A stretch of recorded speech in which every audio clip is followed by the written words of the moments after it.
आज आम्ही आलो आहोत एका खास एंगेजमेंटला.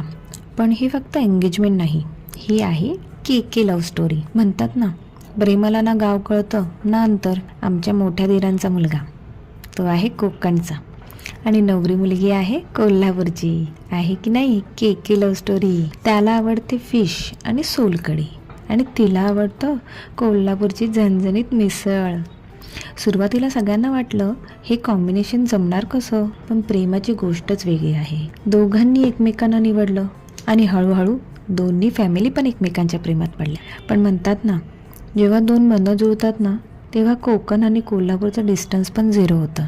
आणि या सुंदर क्षणांचे साक्षीदार दोन्ही बाजूंची मस्त फॅमिली. हसत खेळत आशीर्वाद देत आज झाला त्यांचा साखरपुडा. आता पुढे काय, कोकणात वडे मटण की कोल्हापुरात तांबडा पांढरा रस्सा, हे तर लग्नातच कळणार. त्यासाठी आपण वाट पाहूया लग्नाच्या धम्माल सेलिब्रेशनची. पण एक गोष्ट नक्की, ही कोकण कोल्हापूर लव्ह स्टोरी खूपच स्पेशल आहे. दोघांना पुढच्या आयुष्यासाठी खूप खूप शुभेच्छा. लवकरच भेटू. बाय.